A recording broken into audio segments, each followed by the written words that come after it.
Hello friends, spectrum academy YouTube channel आपलं स्वागत आहे. तर आपण rotational motion, rotational dynamics part 2 हा टॉपिक पाहतो आणि यामध्ये आपण फर्स्ट पार्ट बनवलेला आहे, तो तुम्ही पाहू शकता. आणि फर्स्ट पार्ट नंतर हा सेकंड पार्ट, आणि यामध्ये आपण काही कन्सेप्ट पाहणार आहोत. आणि हा रोटेशनल डायनॅमिक्स हा चॅप्टर कम्प्लिटली महाराष्ट्र एस बोर्डच्या कम्प्लिटली न्यू सिलेबस 2020मध्ये जो डिझाईन झालेला आहे आता त्यावर आपण बनवलेला आहे. आणि त्यानुसार आपण पाहतो यामधले कंटेंट फार व्यवस्थित आणि चांगल्या प्रकारे आहेत. तर फर्स्ट कंटेंटमध्ये आपल्याकडे आहे dynamics of the circular motion. आता या अगोदर फर्स्ट व्हिडिओमध्ये लेक्चरमध्ये पाहिलं आपण की कायनेमॅटिक्समध्ये आपण स्टडी ऑफ मोशन करतो. सो डायनॅमिकमध्ये काय करतो, त्या मोशनचा कॉज काय आहे. तर ऑब्विसली आपल्या माहितीच्या एव्हरी मोशनला कॉज जनरली काय असतो, फोर्स असतोच. आणि त्यामध्ये डायनॅमिक्समध्ये पण आपण पाहतो, या ठिकाणी जो डायनॅमिक्स आपण वापरतो या ठिकाणी आपण फोर्सबद्दल पाहणार आहोत. मग त्यामध्ये आपल्याकडे कुठल्या प्रकारचे फोर्स असतील, एक सेंट्रिपिटल फोर्स, नेक्स्ट आपल्याकडे असणार आहे सेंट्रिफ्युगल फोर्स, आणि त्याच्या पुढे आपण पाहतोय ॲप्लिकेशन पाहणार आहोत युनिफॉर्म सर्क्युलर मोशनचे. आणि नंतर आपल्याकडे कन्सेप्ट आहे vehicle along the horizontal circular track, well of death वेल म्हणतो आपण, जे की मोदका कुवा म्हणत असतो, vehicle on the banked road. आणि असे आपण कन्सेप्ट पाहणार आहोत. तर त्यामध्ये आपल्याकडे फर्स्ट कन्सेप्ट आहे dynamics of the circular motion. डायनॅमिक्समध्ये आपण ऑब्व्हियसली फोर्सची स्टडी करतो. तर आपल्या सर्क्युलर मोशन ज्यावेळेस परफॉर्म होत असतं त्यावेळेस त्या ऑब्जेक्टवर, समजा हा या ठिकाणी आहे की हा पार्टिकल आहे, या पार्टिकलवर जर आपण पाहिलं त्या ठिकाणी किती फोर्स ॲक्ट आहेत, दोन फोर्स ॲक्ट आहेत. एक फोर्स टुवर्ड द सेंटर, ज्याला आपण सेंट्रिपिटल फोर्स म्हणतो, आणि एक फोर्स असतो अवे फ्रॉम सेंटर, या असा असतो या ठिकाणी डायरेक्टली अवे फ्रॉम सेंटर हा या सेट फोर्स असतो. आणि या फोर्सला आपण काय म्हणतो, सेंट्रिफ्युगल फोर्स. आता या ठिकाणी जर दोन्ही सेंट्रिपिटल आणि सेंट्रिफ्युगल फोर्सचा जर आपण विचार केला तर हा सेंट्रिपिटल फोर्स ज्यावेळेस आपण असतो त्यावेळेस त्यासाठी जे ॲक्सिलेशन रिस्पॉन्सिबल असतं, ॲक्सिलेशन रिस्पॉन्सिबल फॉर सर्क्युलर मोशन, ते ॲक्सिलेशन असतं रेडियल ॲक्सिलेशन. आपण फर्स्ट लेक्चरमध्ये पाहिले की रेडियल ॲक्सिलेशनचा फॉर्म्युला असतो -ω² r. आणि या ठिकाणी आपल्याला माहिती आहे आर आणि रेडियस वेक्टर म्हणजे पोझिशन वेक्टर आणि रेडियल ॲक्सिलेशन एकमेकांना कसे असतात, अपोजिट डायरेक्शनमध्ये असतात, म्हणून निगेटिव्ह आहे. पहा, रेडियल ॲक्सिलेशन टुवर्ड द सेंटर असते, radius vector away from centre असतं, त्यामुळे ते तसं असतं. हा मग सेंटर आपल्याला माहिती आहे की आपला फोर्सचा फॉर्म्युला जनरली माहिती आहे, F काय असतं आपल्याकडे, equal to M A, mass into acceleration. मग या ॲक्सिलेशनचा फॉर्म्युला काय, -ω²r, आणि त्याला मासनं मल्टिप्लाय केलं की आपल्याला सेंट्रिपिटल फोर्स मिळत असतो. आणि मायनस साईन इंडिकेट दाखवतो की सेंट्रिपिटल फोर्स काय टुवर्ड द सेंटर आहे, आणि रेडियस वेक्टर हा आहे किंवा पोझिशन वेक्टर तो अवे फ्रॉम सेंटर या डायरेक्शनमध्ये असणार आहे. ठीक आहे, हे आपल्याला लक्षात आलं की आता सेंट्रिफ्युगल फोर्सबद्दल पाहूयात. सेंट्रिफ्युगल फोर्स म्हणजे काय असतं, the force equal in magnitude to the centripetal force but in directed opposite. म्हणजे हा जो आपला फोर्स आहे सेंट्रिपिटल फोर्स, तेवढा त्याचं काय असणार आहे, मॅग्निट्यूड असणार आहे. आणि जो सेंट्रिफ्युगल फोर्स कसा असणार आहे, अपोजिट डायरेक्शनमध्ये असणार आहे. त्याचं काय डायरेक्शन असणार आहे, अपोजिट डायरेक्शन असेल या डायरेक्शनमध्ये. आणि यालाच आपण काय म्हणतो, CF, म्हणजेच काय या ठिकाणी आपण लिहिलं आहे सेंट्रिफ्युगल फोर्स. ठीक आहे, आपण ज्यावेळेस या दोन्ही फोर्सबद्दल आपण पाहिलं तर आपल्याला गोष्ट लक्षात आली की दोन्हीचे फॉर्म्युले मात्र सेम आहेत, मॅग्निट्यूड मात्र सेम आहे, पण त्याच्या डायरेक्शनमध्ये याचा प्लस आणि मायनस. याचा अर्थ काय, सेंट्रिफ्युगल फोर्स पहा अवे फ्रॉम सेंटर आहे, आणि आपला सेंट्रिपिटल फोर्स जो आहे त्याचे रेडियस वेक्टर या ठिकाणी असणार आहे, तो पण कसा असणार आहे, अवे फ्रॉम सेंटर. आणि यामुळे हा रेडियस वेक्टर आपण या ठिकाणी जर घेतला, हा रेडियस वेक्टर आणि हा एका डायरेक्शनमध्ये असल्यामुळे या ठिकाणी पॉझिटिव्ह येतं. याच फोर्सला आपण शिडो फोर्स म्हणतो. शिडो फोर्स म्हणजे आपण त्याला म्हणू शकतो की हा इट विल ह्या क्रिएट होतो त्या ठिकाणी, आपण त्याला कुठलाही आपण अप्लाय करत नाही त्या ठिकाणी, आणि तो मोशनचा इफेक्टमुळे क्रिएट होतो म्हणून त्याला शिडो फोर्स म्हणतो असतो. आणि आपल्याला काय वाटतं की it is a non real force, आणि ऑब्व्हियसली हा नॉन रिअल आहे, म्हणजे रिअलमध्ये फोर्स नसतो किंवा रिअली आपण त्याला अप्लाय करत नाही, बट नॉट इमॅजिनरी फोर्स. म्हणजे आपण असं नाही की तो कुठेच एक्झिस्ट नाही आहे तरी पण आपण त्याला इमॅजिन करतो त्या ठिकाणी फोर्स आहे, तो एक्झिस्ट आहे. It is not a imaginary, तो काय इमॅजिनरी नाही आहे, तो एक्झिस्ट आहे, फक्त आपण तो रिअलमध्ये आपण अप्लाय करत नाही म्हणून त्याला नॉन रिअल फोर्स म्हणत असतो आपण. ठीक आहे, त्यानंतर नेक्स्ट पॉईंट आपल्याकडे applications of uniform circular motion. तर युनिफॉर्म सर्क्युलर मोशनचे काय पाहतो आपण, ॲप्लिकेशन्स. आता आपल्याला माहिती आहे की युनिफॉर्म सर्क्युलर मोशनचे अनेक ॲप्लिकेशन्स आहेत. त्यामध्ये आपण फर्स्ट ॲप्लिकेशन पाहणार आहोत व्हेकल अलॉंग हॉरिझॉन्टल सर्कल. म्हणजे पाहतो आपण काय, vehicle along horizontal circular track. आता हा सिंपल आहे, आपला ट्रॅक कसा आहे, हॉरिझॉन्टल आहे, हे महत्त्वाचं आहे, आणि ट्रॅक सर्क्युलर ट्रॅक आहे. तर आपण या ठिकाणी पाहू शकतो हा एक सर्क्युलर ट्रॅक आहे कम्प्लिटली. ठीक आहे, आणि हा कसा आहे, हॉरिझॉन्टल, कारण कार पा जे कम्प्लिटली हॉरिझॉन्टल आहे, याचा अर्थ हा ट्रॅक कसा आहे, हॉरिझॉन्टल आहे.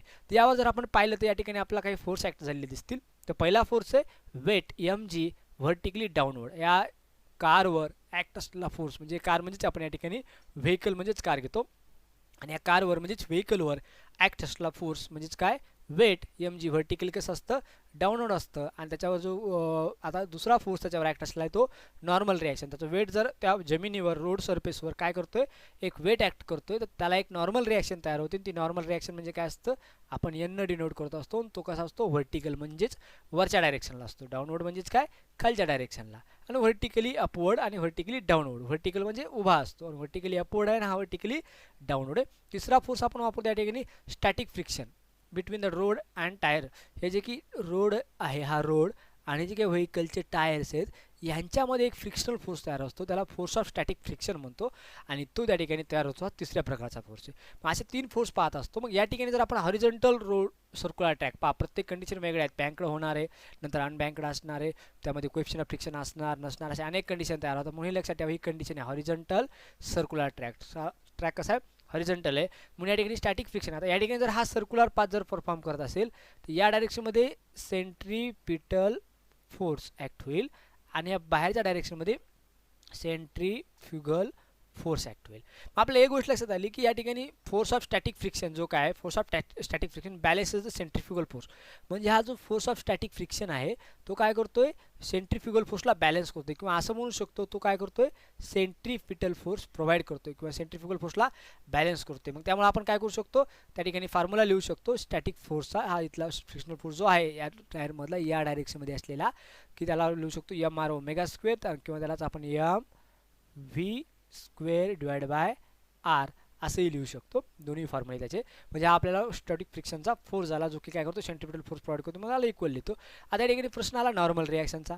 आता नॉर्मल रिॲक्शनचा जर विचार केला आपण तर या पाहू शकतो की normal reaction balance the weight. आता पाहू शकता की कार अपवर्ड डायरेक्शनला जात नाही किंवा डाऊनवर्ड डायरेक्शनला जात नाही ती एका ठिकाणी स्थिर याचा अर्थ दोन्ही इक्वल एकमेकांना काय करत असतील फोर्स इक्वल असतील ते काय करत असतील बॅलन्स करत असतील म्हणजे हे नॉर्मल रिॲक्शन आणि वेट एकमेकांना काय करतात बॅलन्स करतात. म्हणून आपण लिहू शकतो हा नॉर्मल रिॲक्शन एन कशाला असेल एम जीला इक्वल असेल म्हणजे normal reaction is equal to M G आपण या ठिकाणी घेत असतो. तर आपण पाहिलं आता जेव्हा आपण हे पाहिले दोन इक्वेशन आपल्याकडे या एफ इज इक्वल टू काय एम आर ओमेगा स्क्वेअर किंवा M V square by R आणि दुसरा काय N is equal to M G या दोघांचं इक्वेशन आपण एका इक्वेशनला दुसऱ्या इक्वेशन डिवाइड केलं तर या ठिकाणी आपण माहिती या ठिकाणी काय होतं एम आर ओमेगा स्क्वेअर आणि या ठिकाणी काय होतं एम जी हे M M get cancel R omega square by G आणि आपल्याला माहिती आहे आर ओमेगाची व्हॅल्यू माहिती आहे आपलं ओमेगा म्हणजेच काय असतं आपल्याकडे आपल्याला माहीत असतो omega equal to V square by R square आणि आपण ज्या ठिकाणी आर ॲज इट इज घेतलं ओमेगा स्क्वेअरची व्हॅल्यू काय असणार V square divide by R square आणि या ठिकाणचं जी ॲज इट इज आणि त्यामुळे हे आर गेट कॅन्सल म्हणजे राहिलं V square by R G या ठिकाणी तेच लिहिलं आहे V square by R G म्हणजे आपल्याला लक्षात आलं की इक्वेशन नेमकं कसं आलेलं आहे फार महत्त्वाचे. आता for a given track radius R is constant म्हणजे एक जर ट्रॅक फिक्स जर आपण केला हा सर्क्युलर ट्रॅक जो आपण घेतलेला हा सर्क्युलर ट्रॅक आहे ठीक आहे हा सर्क्युलर ट्रॅक कंटिन्यू हा सर्क्युलर ट्रॅकची रेडियस मात्र काय राहणार आहे कॉन्स्टंट म्हणजे ही रेडियस जी असणार आहे ती कशी राहणार सेम राहणार आहे ती बदलणार आहे का नाही. मग ही रेडियस काय राहणार आहे कॉन्स्टंट आहे आणि त्याचबरोबर काय कॉन्स्टंट आहे आपल्याकडे एम जी म्हणजे वेट किंवा नॉर्मल रिॲक्शन याची जी काही नॉर्मल रिॲक्शन असणार आहे ती पण कशी राहणार आहे कॉन्स्टंट कारण ती बदलणार नाही. मग आपल्याला सिंपल माहिती याच इक्वेशनला आपण या फोर्सच्या फॉर्म्युल्याला आपण असं लिहू शकतो F S equal to V square by R G हा एन इकडे डिवाइड होता आपण इकडे कसा आणला मल्टिप्लायमध्ये आणला. मग आपल्याकडे आर रेडियस काय आहे कॉन्स्टंट आहे इथे सांगितल्याप्रमाणे आणि जी तर आपल्याला माहिती आहे एक्सेलरेशन ड्यू टू ग्रॅव्हिटी अर्थवर डिपेंड असते ती पण कशी आहे कॉन्स्टंट आहे आणि व्हेकल तेच असल्यामुळे त्याचं वेट कॉन्स्टंट आहे वेट कॉन्स्टंट असल्यामुळे नॉर्मल रिॲक्शन कॉन्स्टंट म्हणजे हे पण कॉन्स्टंट म्हणजे आपला एफ हा काय आहे directly proportional to V square म्हणजे आपण ज्या स्पीडनं आपण त्या रोडून जात असतो त्या स्पीडला हा कोएफिशिएंट ऑफ स्टॅटिक फ्रिक्शन कसा आहे डायरेक्टली प्रोपोर्शनल त्याच्या स्क्वेअरला स्पीडच्या ठीक आहे. मग ॲज पर आपल्याला एक गोष्ट आहे की या ठिकाणी की फ्रिक्शनल फोर्स जो आहे त्याला अप्पर लिमिट असते कारण फ्रिक्शनल फोर्सचा फॉर्म्युला आहे mu S into normal reaction म्हणजे या ठिकाणी पहा हे रोड सरफेस आहे हा रोड सरफेस आणि जे काही टायर आहे यांच्यामधला जो कोइफिशियंट ऑफ फ्रिक्शन असतं त्या ठिकाणी म्यू एस आणि इंटू नॉर्मल रिॲक्शन या ठिकाणी जी नॉर्मल रिॲक्शन अपवर्ड डायरेक्शनला असणार आहे ही नॉर्मल रिॲक्शन. तर हा आपला जो काही फोर्स असतो तो नॉर्मल रिॲक्शन हा फ्रिक्शनल फोर्स नॉर्मल रिॲक्शन आणि कोएफिशियंट ऑफ फ्रिक्शनवर डिपेंड असतो आणि आपल्याला माहिती आहे नॉर्मल रिॲक्शन वेटवर डिपेंड आहे आणि कोएफिशियंट ऑफ फ्रिक्शन कोणावर डिपेंड असतो ते रोड सरफेस आणि टायर यांच्यावर डिपेंड असतो म्हणजे हे बदलू शकतात म्हणून ॲक्च्युली आपण जास्त रोड सरफेसवर फ्रिक्शनल कोएफिशियंट ऑफ फ्रिक्शन जास्त देऊ शकत नाही कारण रोड जास्त खराब होईल खड्डे असतील तर फ्रिक्शन जास्त होईल, पण त्यामुळे अजून परत प्रॉब्लेम येतो. म्हणून आपण जनरली काय करत असतो, त्याला एक अप्पर लिमिट असतं, त्या लिमिटपेक्षा जास्त आपण कोइफिशियंट ऑफ स्टॅटिक फ्रिक्शनचे लिमिट असतं जवळपास coefficient of static friction maximum 1 value असू शकते, पण त्याला एक लिमिट येते. त्या लिमिटपेक्षा जास्त फ्रिक्शनल फोर्स येऊ शकत नाही, म्हणजे जास्त आपल्याला सेंट्रिपिटल फोर्स मिळणार नाही. म्हणून त्यावेळेस आपण मॅक्झिमम जर फोर्स घेतला आपण F max divide by N is equal to mu S equal to V square by R G. आपण हे पाहू शकतो की आपल्याला माहिती आहे, याला जर आपण वेगळ्या प्रकारे असं करू शकतो. एफ एस आपण काढलेलं आहे, तर एफचा फॉर्म्युला आपण पाहिलेला आहे काय V square by R G, आणि आपल्याला माहिती आहे इंटू एन, आणि आपण एफ एसलाच आपण काय लिहितो म्यू एस इंटू एन. आपण या फॉर्म्युल्यानुसार या ठिकाणी ठेवला समजा आपण इक्वल टू काय V square by R G into N. N get cancel, किंवा हे अशा प्रकारे आपण सांगू शकतो. आणि त्यानुसार आपल्याला काय येणार या ठिकाणी mu S is equal to V square max upon R G, आणि या ठिकाणी आर जी आपण या साईडला शिफ्ट केलं आणि याचा स्क्वेअरचा काय घेतला स्क्वेअर रूट घेतला, तर आपल्याला हे इक्वेशन मिळणार आहे V max is equal to under root mu S into R G. हे इक्वेशन आपल्याला फार महत्त्वाची मॅक्झिमम वेलोसिटी आहे, लक्षात ठेवा. आपण या ठिकाणी मॅक्झिमम वेलोसिटीचा अर्थ काय, या सर्क्युलर ट्रॅकहून आपण ज्यावेळेस मूव्ह होत असतो तेव्हा जास्तीत जास्त आपण एवढ्या वेलोसिटीने जाऊ शकतो. याच्यापेक्षा जास्त वेलोसिटीने आपण जाण्याचा प्रयत्न केला तर आपण बाहेर फेकल्या जाऊ, आणि त्यालाच आपण हे म्हणतो असतो की आपण अपघात होऊ शकतात. आणि त्याचमुळे आपण या ठिकाणी मॅक्झिमम वेलोसिटी आपण दिली जाते. पहा, ज्या ठिकाणी टर्न्स असतात, मोठमोठे घाट असतात, त्या ठिकाणी तिथं वेग मर्यादा लिहिली असते, आणि याच्या अर्थ वेग मर्यादा याच फॉर्म्युल्याचा वापर करून काढलेली असते, आणि त्याच्यापेक्षा कमी वेग मर्यादा दाखवतात. म्हणजे याच्यापेक्षा जास्त वेग मर्यादेने तुम्ही गेलात किंवा जास्त मॅक्झिमम वेलोसिटीने गेलात तर तुम्ही बाहेर फेकले जाऊ शकता. म्हणून तुम्ही कमी स्पीडने जा असं सांगण्यासाठी त्या ठिकाणी याच फॉर्म्युल्याचा वापर केला आहे. म्हणजे हे आपलं ॲप्लिकेशन आहे सर्क्युलर मोशनचं आपल्या त्यामध्ये. नेक्स्ट आपल्याकडे वेल ऑर डेथ वॉल म्हणतो आपण. त्यामध्ये आपण पाहतो की ही डेथ वॉल आहे. पहा, या ठिकाणी 3 व्यक्ती आहेत, 3 व्यक्ती मोटरसायकलवर आहेत, आणि तुम्ही मोदका कुवा म्हणतो आपण याला. आणि मोदका कुवा सगळ्यांनी पाहिला असेल. त्यामध्ये पहा हे की अशी चक्क व्हर्टिकल अशी भिंत असल्यासारखी असते, आणि त्याच्यावरून ते काय करत असतात का मोटरसायकल असो या कार्स असो, या कार्स पण त्या ठिकाणी चालत असतात. आणि या चालवत असते ते प्रश्न असा असतो की ते फिरत असतात या सर्क्युलर ट्रॅकवर, आणि या सर्क्युलर ट्रॅकवर फिरण्यासाठी आपल्या सर्क्युलर मोशनचेच त्या ठिकाणी नियम वापरले जातात. आणि आपल्या सगळ्यांना माहिती आहे ते त्या हाय स्पीडनं जातात, स्लो स्पीडनं त्या ठिकाणी सर्क्युलर ट्रॅक फिरणं होत नाही. ज्या ठिकाणी आपल्याला मिनिमम स्पीडची कंडिशन असते आणि आपण डेथ वॉलसाठी मिनिमम कंडिशन वापरतो. ही समजा डेथ वॉल आहे. समजा आपल्या या ठिकाणी जर व्हेकल असेल तर त्या ठिकाणी त्याचं वेट डाऊनवर्ड असणार एम जी, आणि त्याच्यावरचा फ्रिक्शनल फोर्स अपवर्ड असणार. आणि नॉर्मल रिॲक्शन ऑब्वियसली हा त्याच्या या डायरेक्शनमध्ये ॲक्शन करतो, नॉर्मल रिॲक्शन त्याच्या अपोजिटमध्ये असेल. आपण जर समजा दुसऱ्या एक वेगळ्या डायग्राममध्ये अरेंजमेंट केली, समजा हा मोटरसायकलिस्ट आहे आणि मोटरसायकलिस्ट हे टायर आहे. या टायर आणि या सरफेसमधलं जे फ्रिक्शनल फोर्स आहे तो अपवर्ड डायरेक्शनला असणार आहे. याचं वेट कसं असणार आहे डाऊनवर्ड डायरेक्शनला आहे, आणि नॉर्मल रिॲक्शन कशी असणार आहे याला नॉर्मली या डायरेक्शनमध्ये. हा जो व्हर्टिकल सरफेस आहे त्याला हॉरिझॉन्टल नॉर्मल रिॲक्शन, म्हणजे या ठिकाणची नॉर्मल रिॲक्शन हॉरिझॉन्टल आहे, फ्रिक्शनल फोर्स व्हर्टिकल आहे. पहिल्या कंडिशनमध्ये काय होतं नॉर्मल रिॲक्शन व्हर्टिकल होती आणि फ्रिक्शनल फोर्स कसा होता हॉरिझॉन्टल होता. तर आपण यामध्ये पाहू शकतो. मग आपल्या लक्षात आलं की normal reaction horizontal toward the centre आहे आणि वेट कसे व्हर्टिकली डाऊनवर्ड आहे लक्षात. आणि त्याचा जे स्टॅटिक फ्रिक्शनल फोर्स आहे vertically upward between the vertical wall and the tyre. या टायर आणि वॉलमध्ये तो कसा व्हर्टिकली अपवर्ड आहे. आणि त्यानुसार मग आपल्याला लक्षात आलं की आता या ठिकाणी हा जो फ्रिक्शनल फोर्स आहे काय त्याला एफ एस म्हणतो, तो काय करतो वेटला बॅलन्स करतो. वेट म्हणजेच काय असतं एम जी असतं, आणि वेटला बॅलन्स करत असल्यामुळे आपण हा एक फॉर्म्युला आपल्याला पहा. त्यावेळेस आपण काय केलं होतं normal reaction is equal to M G घेतलं होतं, कारण नॉर्मल रिॲक्शन वेटला बॅलन्स करत होती. या ठिकाणी फ्रिक्शनल फोर्स वेटला बॅलन्स करतोय म्हणून आपण हा फॉर्म्युला घेतो. हे लक्षात ठेवा, फॉर्म्युले पाठ करण्यापेक्षा त्यांना समजून घेण्यावर जास्त भर द्या. तर आपण नेक्स्ट अजून पाहू शकतो की नॉर्मल रिॲक्शनबद्दल आपण जर पाहिलं तर आता या नॉर्मल रिॲक्शनमध्ये जर पाहिलं तर या ठिकाणची नॉर्मल रिॲक्शन त्या ठिकाणी फ्रिक्शनल अगोदर काय होतं आपल्याला माहिती आहे की फ्रिक्शनल फोर्स काय करत होता, फ्रिक्शनल फोर्स काय करतो सेंट्रिपिटल फोर्स प्रोव्हाइड करत होतं. म्हणून आपण तिथे एम आर ओमेगा स्क्वेअर लिहिलं होतं, किंवा त्याला व्ही स्क्वेअर बाय आर या ठिकाणी एम घेतो, M V square by R वापरत होतो. पण आता या ठिकाणी जो सेंट्रिपिटल फोर्स पाहिजे तो मात्र कोण देते नॉर्मल रिॲक्शन प्रोव्हाइड करते ही. आणि त्यामुळे मात्र आपण काय करतो मग normal reaction is equal to M R omega square किंवा एम व्ही स्क्वेअर बाय हा असा फॉर्म्युला वापरत असतो. ही कन्सेप्ट एकदम व्यवस्थित आहे आणि समजली तर आपल्या फायद्याचे करण्याचा आपण कॉम्बिनेशन करून आपण पुढे कॅल्क्युलेशन करत असतो. आता या ठिकाणी पाहतो आपण फोर्स ऑफ स्टॅटिक फ्रिक्शन. आता जसं एफ एसला always less than equal to mu S. आपल्याला माहिती आहे की F S is equal to आपण पाहिलं होतं अगोदरच की म्यू एस इंटू एस. म्हणजे हा जो काही एफ एस असतो ह्या mu S into N normal रिॲक्शनपेक्षा कमीच असतो. मग आपण त्याला असं लिहू शकतो लेस दॅन. आणि जर आपल्याला असं त्या आपल्याला माहिती आहे म्यू एसची कंडिशन या फॉर्म्युल्यामध्ये आपल्याकडे काय एम जी आहे या कंडिशनमध्ये, आणि नॉर्मल रिॲक्शन आपण अगोदर आत्ताच पाहिले होते की M V square by R आहे. याचं एम गेट कॅन्सल तर आपल्याला या ठिकाणी येतं G as it is mu S आणि व्ही स्क्वेअर बाय आर आपण जसं तसं लिहिलं. आणि या ठिकाणी जर आपण पाहिलं तर आपण आरला इकडे शिफ्ट केलं, आर जी झालं आणि म्यू एसला डिवाइडमध्ये शिफ्ट केलं, म्हणजे हा फॉर्म्युला बनला. आपण इकडे लिहिलं म्हणजे असं लिहिलं. आणि ऑब्विसली व्ही स्क्वेअर काय असणार आहे, आर जी बाय याच्यापेक्षा जास्त असेल.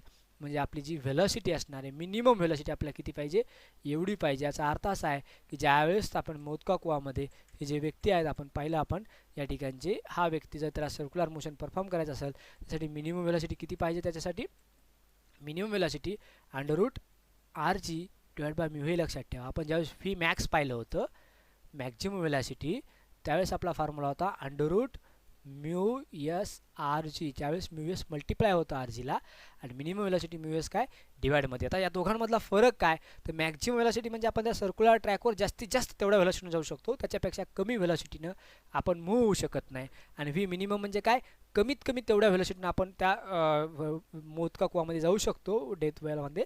त्याच्यापेक्षा जास्त कमी व्हेलॉसिटीनं आपण मूव्ह होऊ शकतो, त्याच्यापेक्षा जास्त चालतं. पहा लक्षात ठेवा, मॅक्झिमम म्हटलं की जास्तीत जास्त, याच्यापेक्षा जास्त व्हेलॉसिटीनं आपला मूव्ह होता येणार नाही.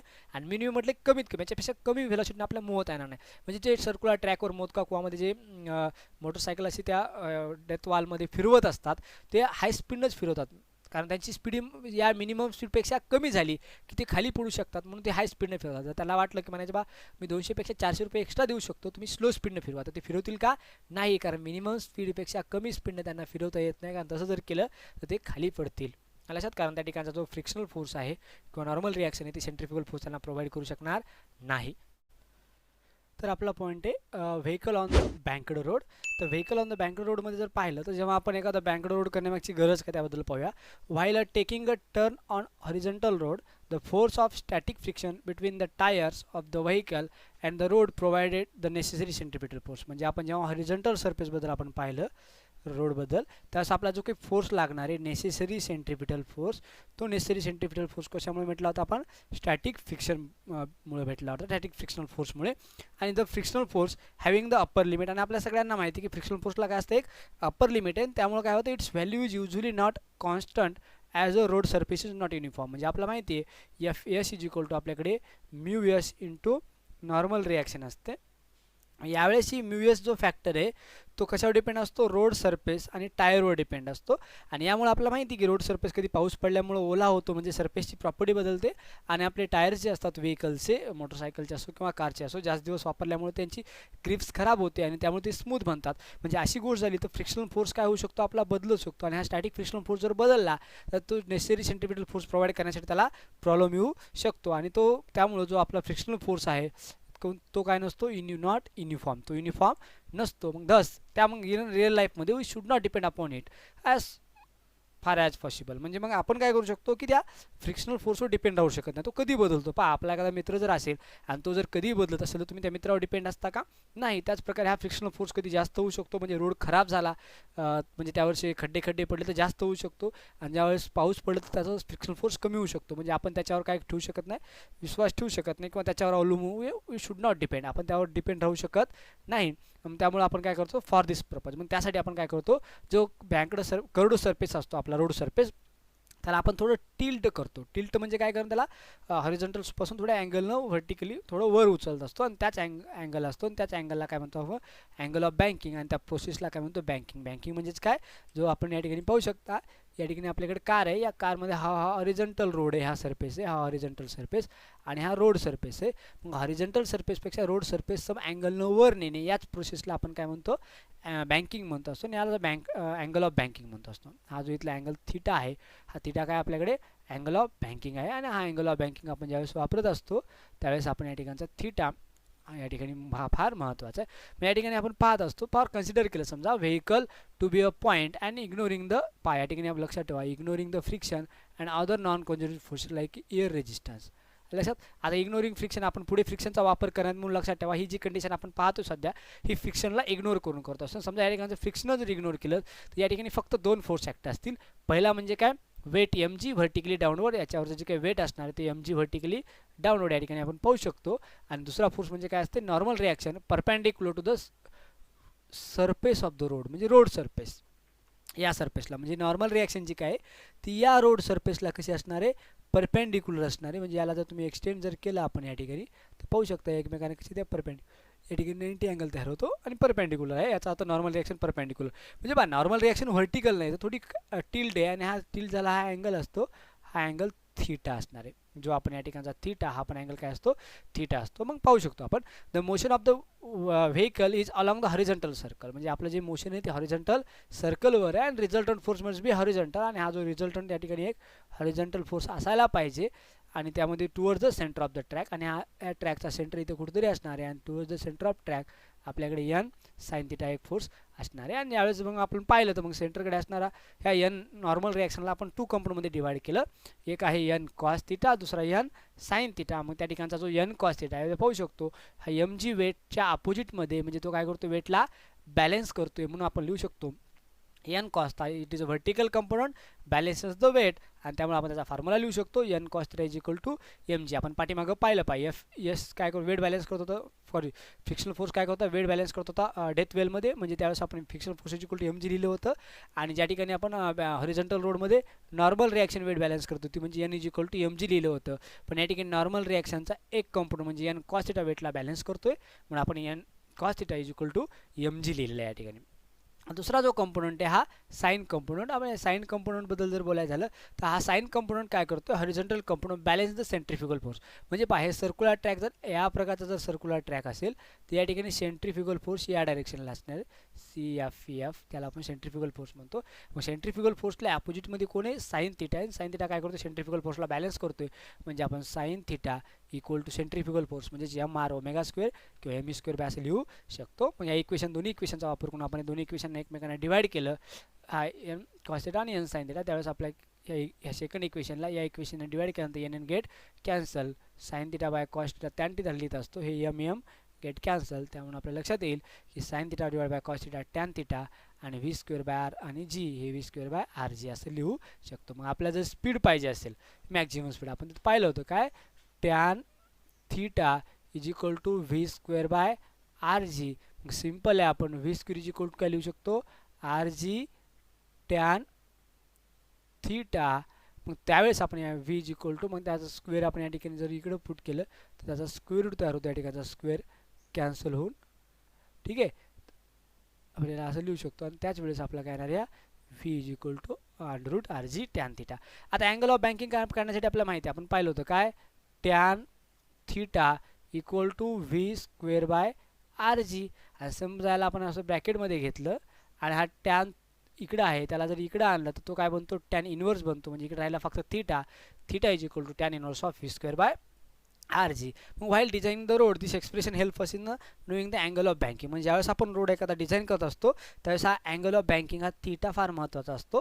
आणि आपल्याकडे माहिती आहे काही अशी रोड्स असतात काही टर्न्स असतात ज्या ठिकाणी नेहमी अपघात होतात आणि आपल्याकडे सांगितलं जातं की त्या ठिकाणी कुठली तरी एक सुपर नॅचरल पॉवर्स म्हणजे भूत असू शकतं जेणेकरून त्यामुळे काय होतं हे अपघात होत असतात आणि कंटिन्युअसली. पण तसं काही नसतं, तर त्या ठिकाणी काय असतं आपल्या जो हॉरिझॉन्टल सरफेस असतो त्याला बँकिंग करण्यासाठी जो अप्पर साईड असते त्याला आपल्याला वर करावं लागतं आणि त्यासाठी जास्त प्रमाणात मटेरियल वापरावं लागतं आणि जास्त मटेरियल वापरण्यासाठी जास्त पैसे लागतात.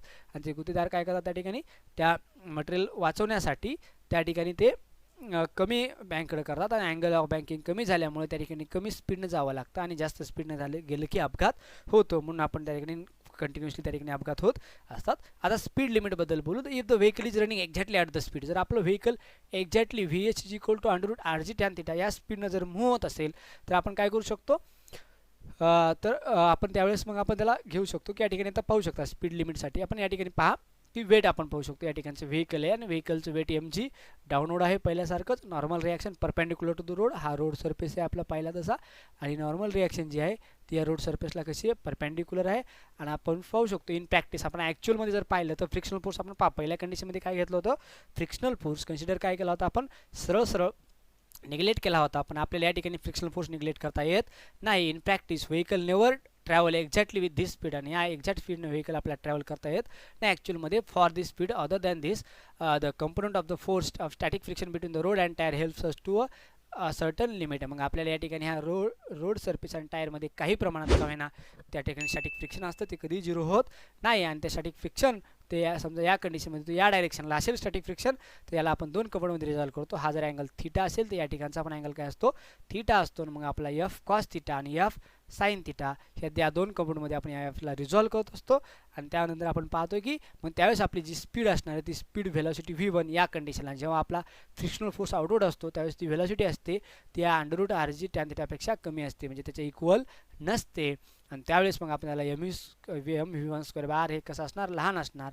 आणि त्याच वेळेस in this case direction of static friction F cutout between the road and tyre surface कसा असतो डायरेक्टली इन्क्लाइन या इन्क्लाइन प्लेनच्या या डायरेक्शनमध्ये असतो तो पण अपवर्डमध्ये असतो आपण ते पाहिलं तर आपण पाहू शकतो फ्रॉम फिगर त्या फिगरनुसार आपण एक पाहू शकतो एफ एस साईन थिटा आपण यामध्ये जर पाहिलं तर या ठिकाणी आपण जर फिगरमध्ये पाहिलं तर एफ एस साईन थिटा आणि एन कॉस थिटा काय करतात वेटला बॅलन्स करतात म्हणजे आपण काय करू शकतो एफ एस साईन थिटा आणि एन कॉस थिटा वेटला बॅलन्स करतात म्हणजे एफ एस साईन थिटा आणि एन कॉस दोघे म्हणून काय असणार वेटला इक्वल असणार ते घेत असतो आणि for minimum possible speed V S is maximum जर तुमची स्पीड मिनिमम असेल तर व्ही एस काय घेणार आपण मॅक्झिमम आणि त्याची व्हॅल्यू किती असेल mu S into normal reaction आपण ऑलरेडी एकदा पाहिलेलंच आहे ते पण त्यावेळेस आपल्याला एमची आपण एफ एसच्या ठिकाणी फक्त काय ठेवलं mu S into N sine theta plus N cos theta आणि आपले इक्वेशन झाले एक आता from figure N sine theta आपण परत फिगरकडे जर आलो त्या ठिकाणी तर आपल्याला माहिती आहे की हा एन साईन थिटा काय करतोय एकतर ह्या सेंट्रीफ्युगल फोर्सला अपोज करतोय हा centrifugal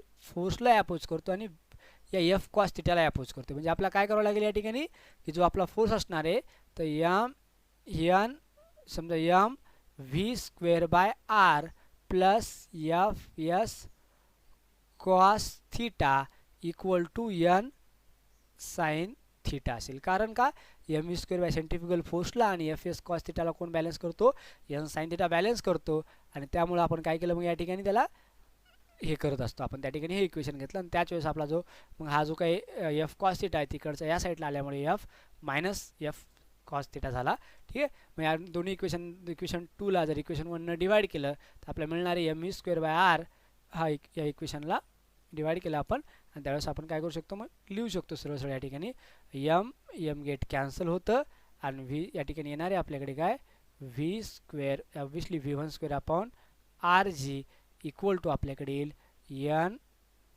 sine theta minus F S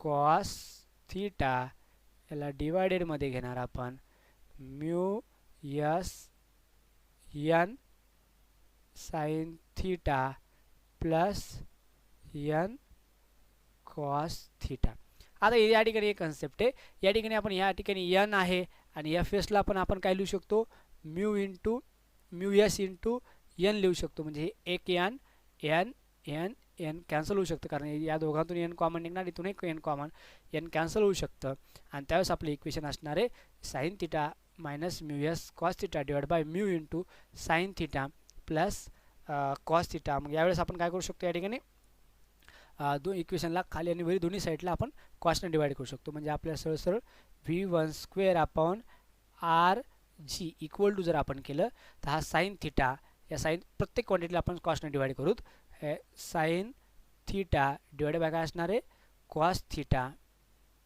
हे मायनस ॲज इट इज या ठिकाणी म्यू यस काय होतं आपल्याकडे कॉस थिटा होतं त्याला डिवाइडमध्ये काय केलं परत कॉस थिटा केलं आणि सगळ्यांना होल डिवाइडमध्ये परत आपण काय तिथं म्यू यस साईन थिटा होतं त्याला डिवाइडमध्ये काय केलं आपण कॉस थिटा केलं आणि या ठिकाणी प्लस ॲज इट इज इथला हा सिम्बॉल आणि या कॉस थिटा डिवाइड परत कॉस थिटा केलं तर लक्षात घ्या साईन थिटा आपण कॉस थिटा काय येणार या ठिकाणी टॅन येईल आणि या ठिकाणी कॉस बाय कॉस येईल आणि या ठिकाणी साईन बाय साईन टॅन येईल आणि या ठिकाणी कॉस बाय कॉस 1 येईल म्हणजे आपण या ठिकाणी लिहू शकतो V square by R G equal to काय लिहिता येईल आपल्याला या ठिकाणी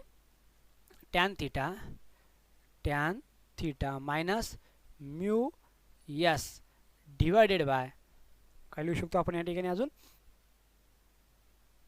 खाली काय राहिलं आपल्याकडे mu S into tan theta plus 1 लक्षात तर यालाच आपण पुढे काय करू शकतो आपण नेक्स्ट कन्सेप्टमध्ये जर याला लक्षात जर ठेवलं तुम्ही त्या ठिकाणी आपण याला क्लीन करूया थोडं आपल्याला दिसत नाही म्हणून आणि त्या ठिकाणी आपण त्या ठिकाणी ते आपली ही क्वांटिटी आलेली हे पहा tan theta minus mu S आणि 1 plus mu S tan theta आणि ते प्लसमध्ये आणि त्यावेळेस आपला काय होणार हा आर जी इकडं काय होतं डिवाइडमध्ये होतं या ठिकाणी हे तिकडे जाऊन काय होईल मल्टिप्लायमध्ये येईल आणि आपलं इक्वेशन अशा प्रकारे असेल. लक्षात ठेवा या ठिकाणी प्लस आहे, हे प्लस आहे त्याचं कारण काय की ज्यावेळेस आपण या ठिकाणी पाहूयात आपण या ठिकाणी ठीक आहे कंडिशन हे एस असण्यामागचं कारण काय आपण पाहू शकतो की या ठिकाणी हा प्लस असण्यामागचं कारण आहे हा जो फोर्स आहे तो अपवर्ड डायरेक्शनला या डायरेक्शनला फ्रिक्शनल फोर्स त्यामुळे आहे आणि डाऊनवर्ड डायरेक्शनला असेल त्या प्लसच्या ठिकाणी काय होणार मायनस. आपण पुढे लेक्चरमध्ये पाहणारच होतो पुढे. Rough roads banked at a small angle आणि त्यावेळेस मग आपला म्यू एस काय असणार आहे ग्रेटर असेल कोणापेक्षा टॅन थिटापेक्षा. त्या कंडिशनला पहा जर आपण म्यू एसची व्हॅल्यू जर ग्रेटर घेतली कोणापेक्षा टॅन थिटापेक्षा त्या दोघांचं सबट्रॅक्शन काय येणार आहे जास्त येईल आणि त्यावेळेस आपला व्ही मिनिमम 0 म्हणजे फ्रिक्शनल फोर्स स्टॅटिक्स कसा असेल जास्त असेल. म्हणजे फॉर एक्झाम्पल आपली व्हेलॉसिटी 0 म्हणजे आपण जर पहा रोडवर जास्त खड्डे असतील म्हणजे कोइफिशियंट ऑफ स्टॅटिक फ्रिक्शन कसं असेल जास्त असेल तर आपल्याला त्यातून व्हेलॉसिटीने जाता येणार नाही का आपण त्याला अपोज जास्त होईल आणि अपोज झाल्यामुळे आपण त्या रोड सरफेसून मूव्ह होऊ शकणार नाहीत. त्याचमुळे काय होते आपली व्हेलॉसिटी काय असणार आहे 0 असणार आहे.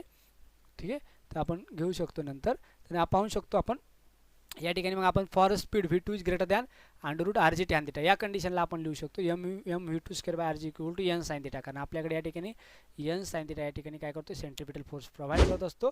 मग in this case direction of the force of static friction F S between the road and tyre is directed along the inclination of the road downward आणि या ठिकाणचा फोर्स मात्र कसा आहे डाऊनवर्ड आहे. पहिल्या कंडिशनला कसा होता अपवर्ड होता आणि त्यावेळेस horizontal component is parallel to N sine theta आणि याचा जो हॉरिझॉन्टल कंपोनंट आहे कोणाचा F sine theta F S जो आहे फ्रिक्शनल फोर्स याच्या ठिकाणी या ठिकाणी जर हा थीटा असेल तर या ठिकाणी पण थीटा तयार होतो आणि याचा जो हॉरिझॉन्टल कंपोनंट आहे कोण एफ कॉस थीटा हा एन साइन थिटाला कसा असतो parallel. Horizontal component is parallel to N sine theta. कोणाचा हॉरिझॉन्टल कंपोनंट फ्रिक्शनल फोर्सचा आणि this two forces take care the necessary centripetal force. म्हणजे हा एफ कॉस थीटा आणि हा एन साइन थिटा दोघं मिळून काय करतात हे जे की सेंट्रीफ्युगल फोर्सला बॅलन्स करतात असं म्हणून किंवा एन साइन थिटा आणि एफ कॉस डिगो म्हणून काय करतात सेंट्रिपिटल फोर्स प्रोव्हाइड करतात. म्हणून त्यावेळेस म्हणजे आपण काय करू शकणार आपण त्या ठिकाणी मग आपल्या या कंडिशन येणार M G is equal to N cos theta minus F S sine theta. म्हणजे ही कंडिशन कोणासाठी याच्यासाठी हे एम जी ही जी वेट आहे हे एम जी आणि एफ साइन थिटा एकमेकाच्या एका डायरेक्शनमध्ये आहेत. म्हणजे आपण लिहू शकतो काय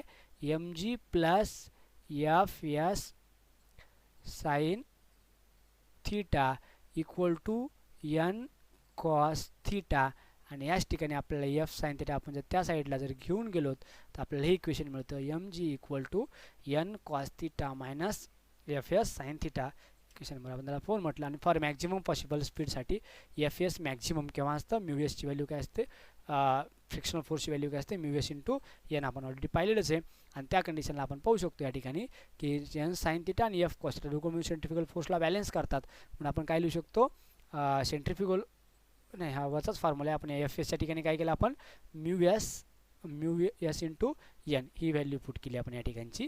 ठीक आहे आता नेक्स्ट कंडिशनला आपण पाहिलं की M V square by R म्हणजे हा सेंट्रिपिटल फोर्स या दोघांमुळे प्रोव्हाइड होतो. म्हणून आपण सेंट्रिपिटल फोर्स किंवा सेंट्रिफ्युगल फोर्स इक्वल टू काय घेतलं M V two square by R is equal to N sine theta plus F S cos theta हा 6 नंबर इक्वेशन घेतलं. आता इक्वेशन 6 आणि 5 एकमेकांना डिवाइड केलं आपण 6 आणि 5 एकमेकांना डिवाइड केलं तर आपल्याला लक्षात येईल की या ठिकाणी एम गेट कॅन्सल नंतर काय आपल्याकडे व्ही स्क्वेअर बाय या ठिकाणी काय बनेल V square divide by R G बनेल. या ठिकाणी एसला आपण म्यू एस इंटू एन लिहू शकतो आणि याला आपण काय लिहू शकतो आपण mu S into N put करू शकतो. हा एन गेट कॅन्सल आणि म्हणजे आपल्याकडे आला हा एन गेट पण कॅन्सल करा आणि वरच्या दोन्हीतून एन कॉमन निघतो आणि इथून पण एन कॉमन निघतो आणि त्यावेळेस आपल्याकडे काय असणार आहे कंडिशन आपण घेत असतो त्यावेळेस या ठिकाणी कंडिशन येणार आहे V square by R G equal to हा काय असणार आहे sine theta plus mu S cos theta पहिल्यासारखंच आहे आणि या ठिकाणी काय कॉस थिटा मायनस आलं या ठिकाणी म्यू एस साइन थिटा. फक्त पहा पहिल्या कंडिशनमध्ये काय होतं या ठिकाणी प्लस होतं आता मायनस आला. आता परत याला जर कॉसनं डिवाइड केलं कॉस थिटानं याला आपण काय केलं कॉस थिटा डिवाइड केलं या ठिकाणी पण काय केलं आपण कॉस थिटानं डिवाइड केलं आणि या ठिकाणी पण काय केलं आपण कॉस थिटाने डिवाइड केलं तर आपल्याला या ठिकाणी मिळणार आहे हे V square by R G as it is V square by R G as it is आणि या ठिकाणी साइन थिटा काय असणार टॅन थिटा हा plus mu S cos by cos काय येणार 1 आपल्याला याची गरज नाही आणि या ठिकाणी कॉस बाय कॉस काय असणार 1 minus mu S tan theta, आणि याला जर ब्रॅकेटमध्ये घेतलं हा आर जी आपण इकडे आणला तर मल्टिप्लायमध्ये येईल, म्हणजे या ठिकाणचा आर काय होईल कॅन्सल होईल, आणि या ठिकाणी व्ही स्क्वेअर आणि स्क्वेअर रूट घेतल्यानंतर आपल्याला हे इक्वेशन मिळेल. आपल्याकडे व्ही इज इक्वल टू हा आर जी या ठिकाणी आपण घेतलेला, आणि टॅन थीटा आपण जे बनवलं ते आपल्या अशा ठिकाणी असणार आहे. आपण त्याला तसं करत असतो. या कंडिशनमध्ये जर समजा आपला म्यू एस, हा म्यू एसची व्हॅल्यू जर आपण काय केली कॉट थीटा ठेवली, त्याचा अर्थ काय असणार आहे 1 बाय टॅन थीटा. मग हा टॅन थीटा आणि टॅन थीटा गेट कॅन्सल, आणि दोन्ही कॅन्सल झाल्यामुळे या ठिकाणी येणार आहे 1.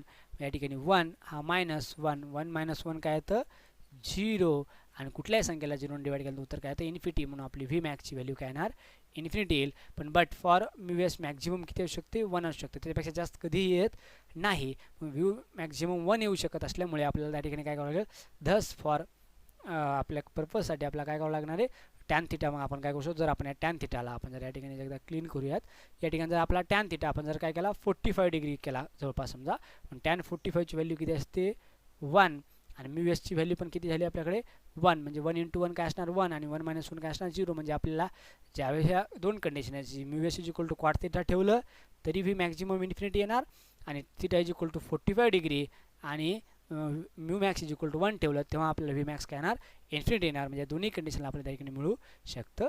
आपण या ठिकाणी पाहूयात, या ठिकाणी हे आपण सगळं एक्झाम्पलमध्ये पाहिलेलं आणि तेच आपण आता या ठिकाणी पाहिलं. थँक्यू. आपण या ठिकाणी थांबूयात. तर अशाच प्रकारे व्हिडिओ पाहण्यासाठी चॅनलला सबस्क्राईब करा, लाईक करा आणि आपल्या मित्रांसोबत शेअर पण करा.